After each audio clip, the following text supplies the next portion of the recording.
Some of the tougher parts of the film for me, Ola, was when you were opening up about your struggles in childhood and knowing that things were different and not really being able to communicate that, as well as the conversation with your parents. And you said the word burden was burned into your brain. Do you feel like you've come to terms with those difficult moments in your life? It's interesting when I read that question a few minutes ago before the interview.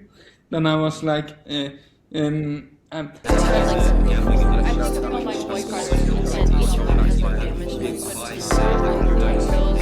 My name is Elisa. If you've never met me, my name is Elisa, and welcome back to Sunday Morning Juice.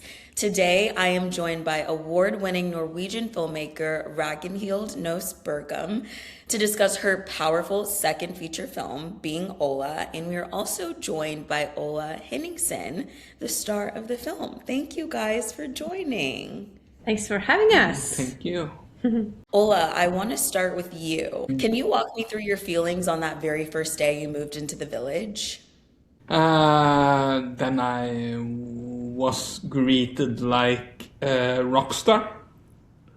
And that will be the first time ever, and I think I never gonna experience it again. I will really, I was like one of these like super cool rock stars feeling I never had before, and I think I will say I never had it again, and I will never have it again. But it was a nice experience to have it once. Do you still stay there now? I work there and live there, yeah. Okay. It's been now 13 years. 13 years, I think. Wow. Since I Okay. So moved there. you're like grandfathered in. No, I'm not there are some people who have lived there from the beginning, and now it's turning 60 years this year. So it's still people there. So now when the new people come, you have to treat them like a rock star to pay it forward. I try to make them feel like a rock star, and they make me feel young at heart at least. Ragnhild, when you first arrived in Ola's village to film his story, what did you think the film was going to be about? Actually, this project started as a student film production. So 10 years ago, I made a short documentary from the village. And I was so fascinated about the place and the people, obviously, because I didn't know that we had these type of villages in Norway. And we have 6 of them, and you can find them around the world. So I made like this short film, and then I could not leave it. So 2 years later, when I was finished, I went back. And I'm also the cinematographer, so I needed myself only. And I asked the people in Vidarossen if I could can I come film more? And I couldn't guarantee anything, like if it would be something in the end, but I just wanted to film, I wanted to explore, because I felt like this needs to be shown, that this is a way of living, right? And not that it's the solution for everyone, because it's an alternative lifestyle in the villages. But it's important to show that this is also a way you can do it. And Ola was one of the people from the first short documentary. So when I went back, I started filming with different people, but a lot with you. And 8 years later, it ended up being a documentary about Ola. And I didn't know that when I started. But that's like the journey now. Yeah. You have spent some time in the village before this documentary. Did being in that environment change your pacing or your patience or what you even chose to capture? Absolutely. I mean, the way you guys live your life, I think it's something that a lot of us actually wants to live life in that way, but we don't.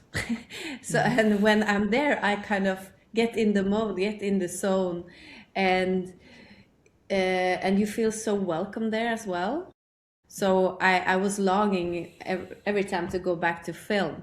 And I think the way that the people in the village and also like the village in itself make me feel made me want to be there for a long time and film over all of these years. And I think that was also important for the film to be ending up like it did, because we needed time to get to know each other really well, Ola and I, and we are now good friends. Yeah. And we still are good friends. And I think that was important to have that way, so that we can I can ask the questions I ask Ola in the film and so on, that we needed to be to get to know each other really well. Yeah. Yeah, totally. I know that like it takes a while to earn the trust of your cast when you're doing documentary filmmaking. Ola, what was it like becoming comfortable in front of the camera for you? Do you think that it was pretty easy or it took some time to adjust? In the beginning, I thought Ragnhild was like wanted me to like be a character or tell Ola's story as another person. So then I didn't know. I still don't know in what moment that feeling changed. I would really like to know when the feeling come, but it was like in some point. Then I thought like maybe Ragnhild wanted me to tell my story as me, not as anyone else, and then it's totally changed character, and I changed character in the film. I started to be more serious, more maybe more reflected, and not this like type of clown who like joke around all the time. And But I like And you. I think- like your two sides, yeah, the showman and the serious man. I like that way. then it's good. We all like have a few dimensions for sure. So it was Yeah. nice to see both of those sides. Some of the tougher parts of the film for me, Ola, was when you were opening up about your struggles in childhood and knowing that things were different and not really being able to communicate that, as well as the conversation with your parents, presenting the idea for you to move to the village, and you said the word burden was burned into your brain. Do you feel like you've come to terms with those difficult moments in your life, or do you think that parts of it still does weigh on you? It's interesting that you when I got that question, like when I read that question like few minutes ago before the interview, then I was like, I nearly only got like positive feedback for the movie, but then it was a guy who was like didn't like the way I like think about myself as a burden, and it's totally understandable why he like didn't like it, because it's not a nice thing to like think about just because I'm a little bit different than others doesn't mean I need to be a burden, right? Yeah. But I really needed him to confront me about it, to understand that wasn't a, a good way of saying things. It has been one of the strongest part of the movie. My sister, she was like, first time she saw the film, she was like devastated because I said it, and I was like, didn't know why she was like so devastated. And then I was like, because she knew that both her and my brother not at all thinks of me as a burden. That when I like saying that on film, that was a bit hard. I think it's hard for them to see, but it was the truth, and it was how I felt. Moving to Vidarosen, though, it's like it's made me like feel less like a burden. Now they know I don't like walk the streets up and down alone, and I'm in safe hands. Those are really big feelings to have and to hold on your own. But since they were able to see that, you think that it kind of made the relationship a little bit stronger because you had a vessel almost to communicate how you really felt and get them on your side. Or not even side, but just understand. Oh, absolutely. It was like, I think it was an eye opener for my family and for my friends around. I didn't, I'm pretty sure they didn't know I had this kind of feeling like inside, Yeah. deep inside, because I'm like, I have always been or hiding feelings from like and you can always like always like make fun out of me, but when it comes to people around me, then I get devastated very fast if people make fun of families or friends. That I don't like. And it doesn't have to be that you have a disability. I mean, it can be all of the reasons in the world. And I think that you talked about it in the film is important for a lot of people because maybe they know someone they should ask, how do you feel? Or maybe they can recognize themselves in that sentence. So yeah, I'm really glad we had it in the movie, and it's a tough subject when we talked about it also, but we had like this way of doing it that I were asking you the questions I had, and if you had an answer you would come with it, and if not we will maybe do it later or maybe just leave the topic. But it was important that we had these conversations, like the honest conversations around life. I really connected to you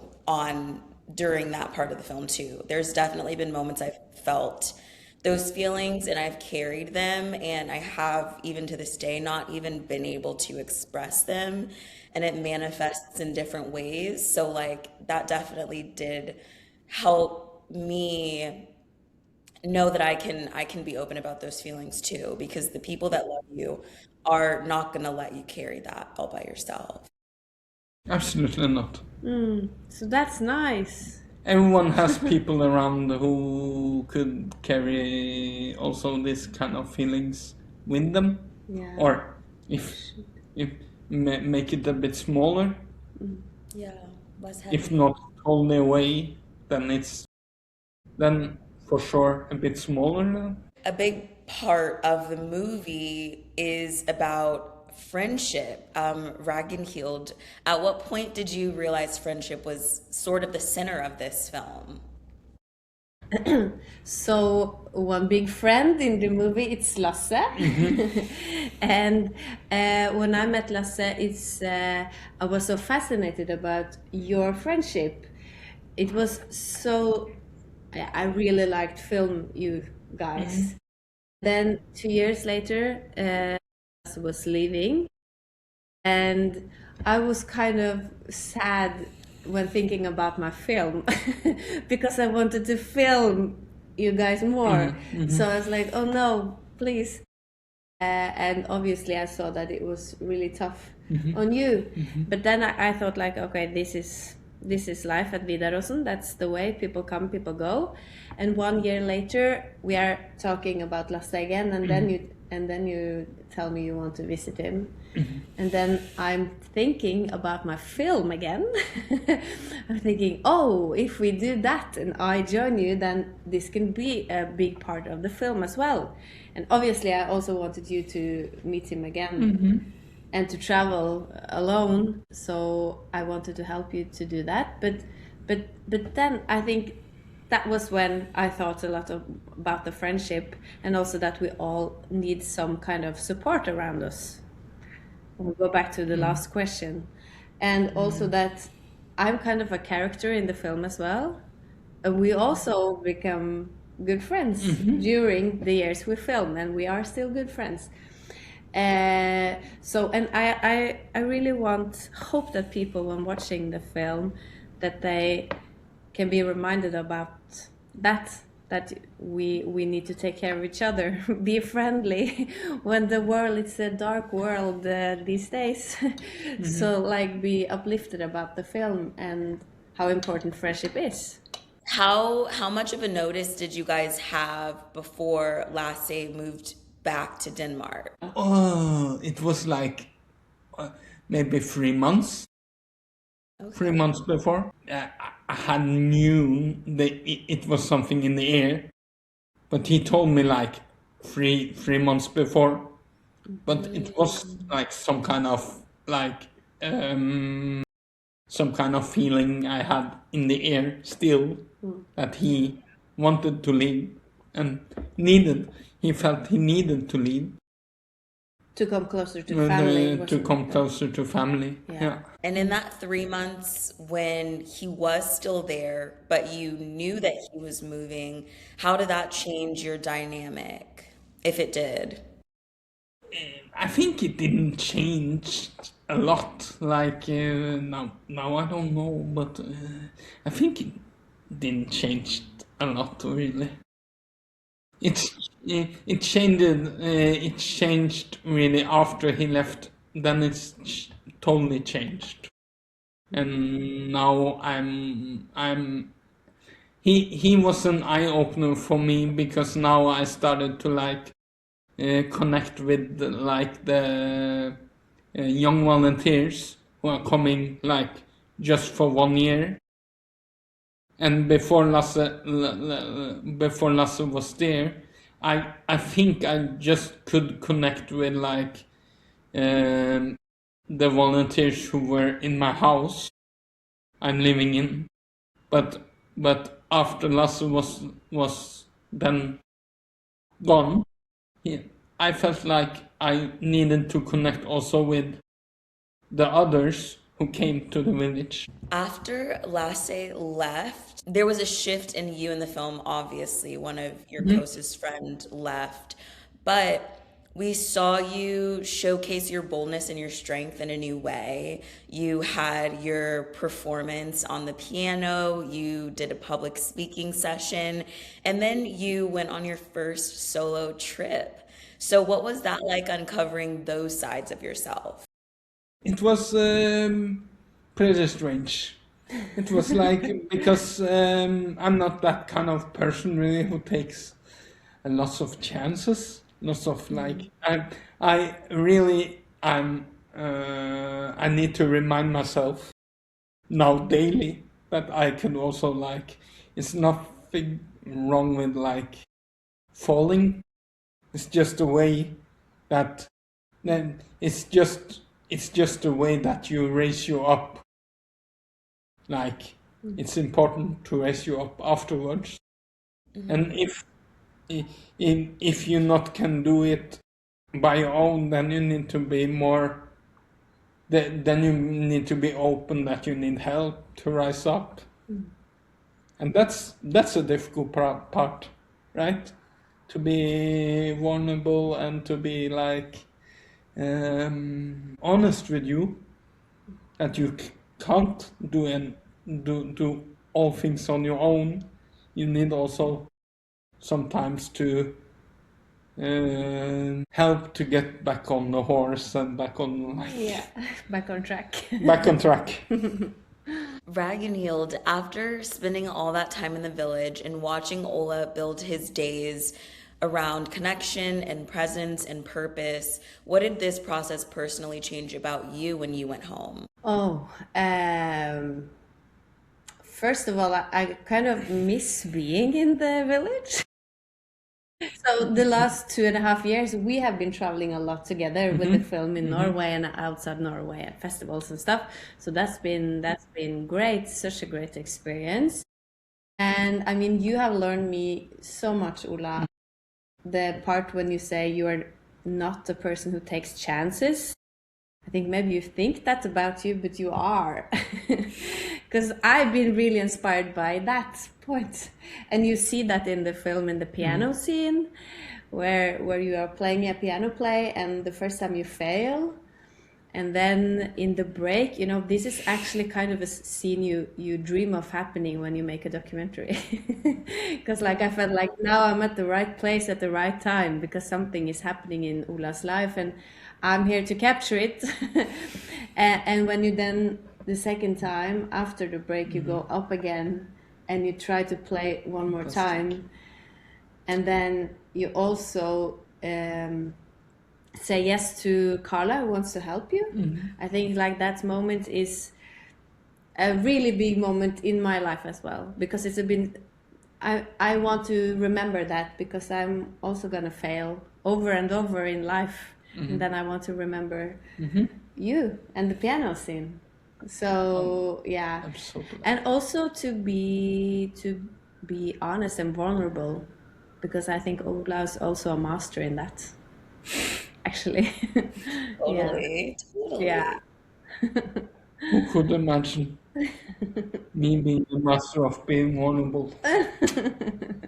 You are. Who could imagine people saying that about me? It's crazy. Thank you so much for chatting with me. This has been so amazing. Where can people find out more about you and the film? And I know the film actually is going to be in cinemas in the UK and Ireland, Correct. April 2nd. Third. And before Third. that, we are going on a mini tour in England, actually, starting at the festival in Oscar Bright Festival in Brighton in a bit over 1 week. Yeah. So that's the release where we are having the next step. Yeah, England and UK. Yeah. Congratulations, you guys. Thank you. Thank you. Thank you so much. Yes. I really enjoyed the film. Like, thank you for sharing that with the world. It really did move me. So I'm so happy I got to speak with you both. Thank you. Yeah, thank you so much. Thank you for having us.